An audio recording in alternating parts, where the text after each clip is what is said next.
So I had a friend call me the other day, and she's a training manager for a rescue helicopter service, and that's pretty serious business. They've got pilots, they've got paramedics, they've got doctors, they've got ground crew maintenance. It's a really complex training environment. And she'd just done the conference circuit, and she'd been out there looking with a group of colleagues and peers for the next best thing in training, or the golden ticket as she described it. And she said it was really disappointing. She didn't hear anything new.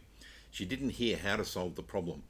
And when I asked her to sort of elaborate on the problem, she said, I need to get training a seat at the boardroom table. And I said, I think I've got something I want to share with you. So join me in this video as we look at some traditional training models and the way we go about developing training, and then the new stuff that's coming, which I think is the golden ticket and will get you a seat at the boardroom table. Here's what I reckon is the golden ticket. It's going to revolutionise training. That's when you get a seat at the boardroom table. So Stacey, this one's for you.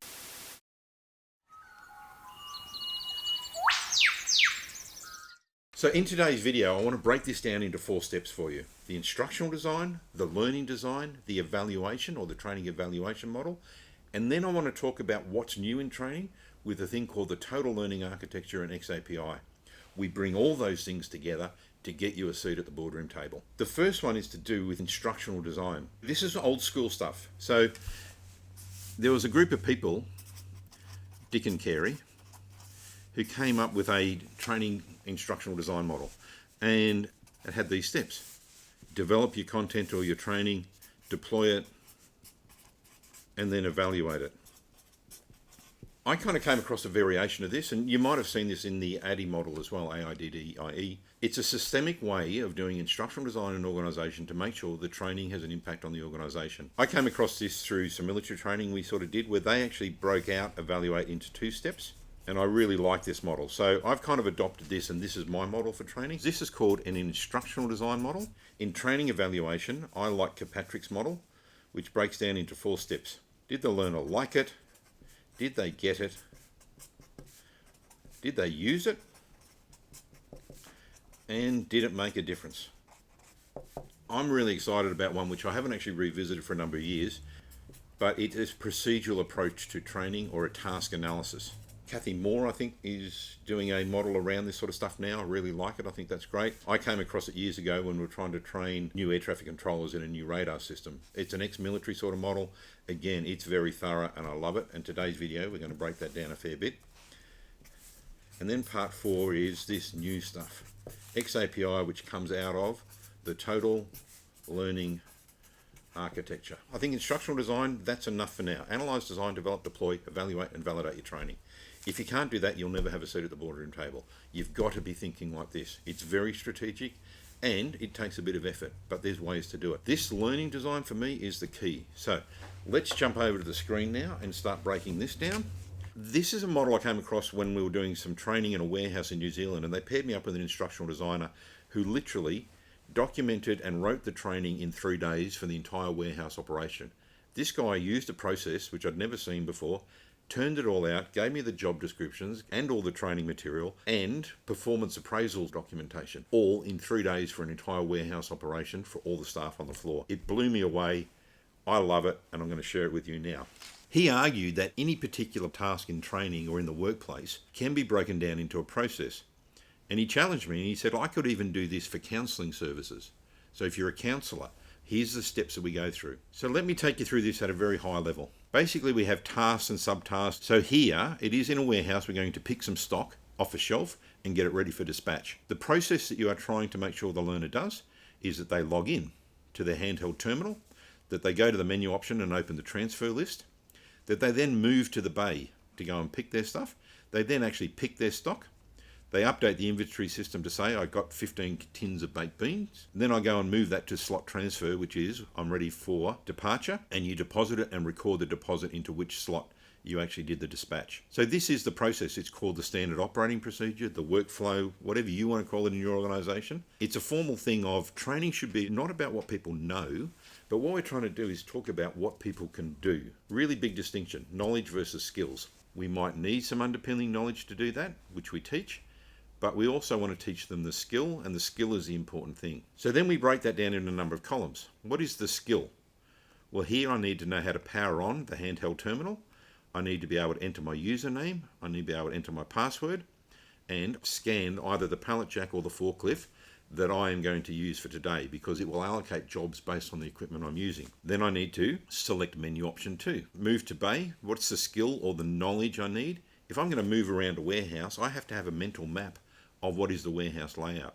So that's a knowledge component. And then to pick stock, I need to be able to read the actual bay number in the warehouse. And from there, I need to be able to move the forklift up and down, or the pallet jack underneath the pallet if it's on the floor. So they're kind of the skills and knowledge. This is not the actual finished storyboards we did in the learning design. It's just something I recreated to give you a bit of an idea. To do any one of these tasks, people need an attitude. So what attitudes do I need? I've just chosen some here. When I'm moving around, my attitude needs to be about safety and awareness of others around me. So I need some spatial awareness so that I don't hit people with my forklift. Really important. And then what environmental factors need to exist? If I'm going to move to a bay, that bay has to have good signage on it. I need to be able to clearly see from a forklift that this is bay 14. If the environment is not conducive to good work practices, it's not the employee's fault that they can't find stock on a shelf. If the shelves aren't labelled, that's not their problem. That's a management problem and a supervisor problem. Then what we do is we actually say, look, which one of these things is pre-existing knowledge that I'm going to assume? So you go down there and you put yes, yes, yes, yes, no, no, no, no, no. And then basically anything that's not pre-existing is what you would actually train in. So let's say this one here is pre-existing. I don't have to train that. I actually now can start writing my training material. So I have the information here to actually do it. From an operational point of view, and this is where we start to think about getting a seat at the boardroom table, we actually know what good looks like. One of the things we found in the warehouse is that people, if they wanted to slack off a bit, would actually log out of their terminal so they wouldn't get allocated a job. A normal high-performing employee would log in once a day into their terminal. So a metric is how many times a login per day does an employee take. It should be once a day. So good looks like 1. Bad looks like 15, and it should only take 20 seconds to do that. But here's a real performance one. How long does it take on average for people in a warehouse to move to that bay? So we can put performance metrics in at this stage and say, we know that on average it takes 128 seconds to move from the picking area down to a bay location. It'll vary obviously on the length of the warehouse. But while you're in this stage here, you've got the opportunity to finally sort of say, what does good look like? What metric am I going to use? The average time for a trainee is 280 seconds. For a competent, or what you'd say somebody who's actually doing well, it might be 160 seconds. But then a high-performing person might be 128, so an experienced operator. So my probationary training period is 280 to 160. That's what I would expect to see on that performance curve. So in a mature training organisation, you do that. Now, I know this sounds hard. I know that trying to actually get metrics at this level for everything is hard, but you have to start somewhere. And you could literally start when you're doing your training of just timing 2 people and saying, look, my baseline is 128 seconds. It may not be accurate right now, but you can put things in place to improve that knowledge. But if you don't have this baseline, if you don't put these baselines in, you will never get a seat at the boardroom table. I've got to tell you this. This is how you can say training makes a difference. If you don't have a baseline of warehouse performance, you will never be able to say we saved $60,000 by training people properly how to use the forklift or how to pick, or we relabeled the bay. We reduced it from 240 seconds on average down to 160. That's how you get a seat at the boardroom table, with data. I want you all to think about starting with 1 or 2. You don't have to do the whole organisation. You don't have to map everything out like this from day one. But this model gets you there. This model gets you the data that you need to sort of say, we're right to go and I am making a contribution to the organisation. The other really human thing for me about this is an employee can see that. They can see that the average time is 128 seconds.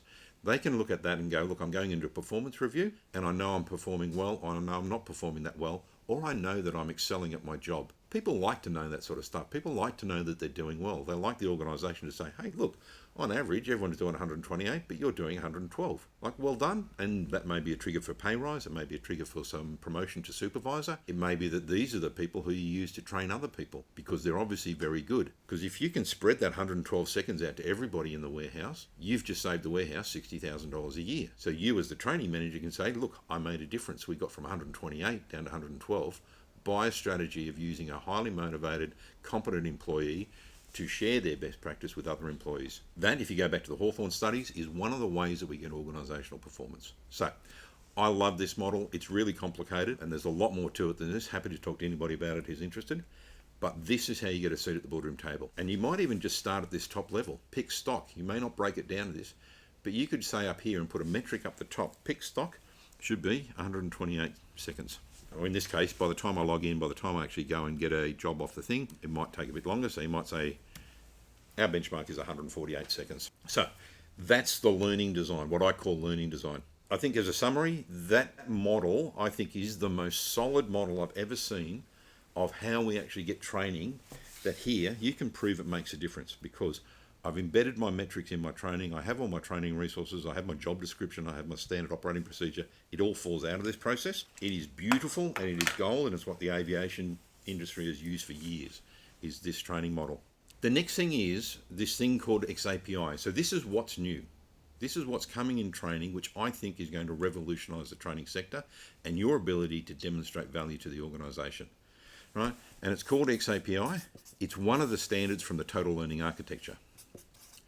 I've got separate videos on this so you can watch those. But this is a model developed by the industry, for the industry, on how to record training activity. Total learning architecture. An xAPI statement, it has an actor, right? That actor has a verb, which is a doing word, and it has an object. So in training, this is designed for training. It says Greg opened course 1. Greg started course 1, Greg opened module 2, Greg answered question 3, Greg passed question 3, Greg chose distractor number 4 for question 3. That's what this xAPI stuff does. And it is all written not just for training. And if we think about training, right, we're thinking about competency and mastery. I start in a job and I might do formal training. I do sort of social learning, which is like mentoring. And then I have my mastery or experience learning. Again, this is called the 10-20-70 model. Those percentages are not set in stone. They're just a model. xAPI at the moment is totally designed for this formal learning world. And it sort of says, in formal training, Greg attended a face-to-face workshop. Greg opened an online course. Greg answered a question, passed a quiz. This modern architecture, if you publish your course as xAPI, or you think about this, you get to store millions and millions of these statements in a thing called a learning repository system. And this is the new world order for training. And it's gold. You can have very, very granular data. Here's the hazard, right? Some of my systems that I've been using store billions and billions of statements like that, and no one ever looks at them. You have to sort of design a model which sort of says, how do I turn that into business intelligence that makes a difference? And there's tools for that, which we'll talk about. Largely, xAPI at the moment, the industry is focusing on formal training, online courses, maybe a bit of face-to-face. I firmly believe that xAPI is going to change your world for this reason, is that statement does not have to be just about formal learning. You could literally, if I take the model from our warehouse before, Greg picked stock, and then you can actually have context to this. You can add your own sorts of things. So you could actually say he picked it from warehouse 1, where we know it's a really good modern warehouse. You could have a context of the weather. It was really hot, 46 degrees. You could actually have equipment. It was with a forklift or a pallet jack, let's say forklift. This is not your training system generating this data. This is your warehouse picking system, or it's your nursing system, your patient care system. These systems here can actually inject exactly the same sort of statements into your LRS. So I'll just put that out here. All this data goes into the LRS. Here's what I reckon is a golden ticket. That statement from your warehouse system, from your nursing system, from your patient care sort of thing, that took 128 seconds for Greg to complete that task. So my warehouse system says he picked the job, he was allocated the job.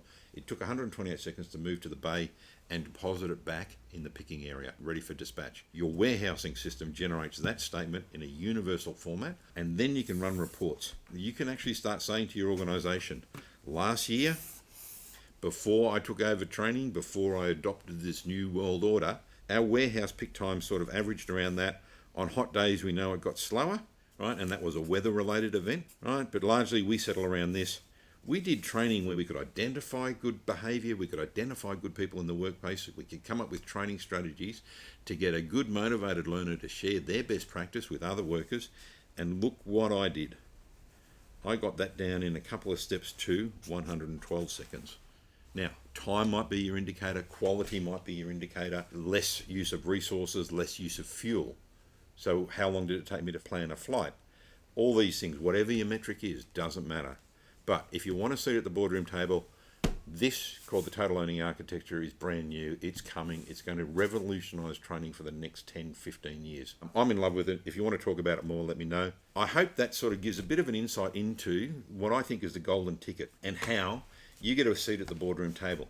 Because if you can show your organisation that I just saved you $80,000 this year because we did training properly and we did training that we could measure the impact. And again, this is Kirkpatrick.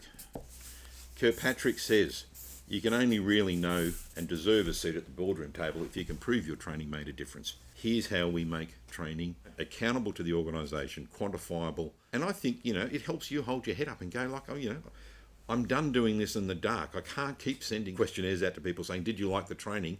And hoping that documents some sort of return on investment. It doesn't. It can't. It is impossible for these like it surveys and these get it surveys, which is really just a test.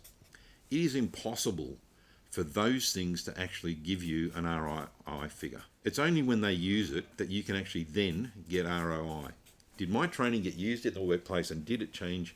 That's when I can say, I saved you $80,000. That's when you get a seat at the boardroom table. That's when you hold your head up and go, now I know I'm doing it well.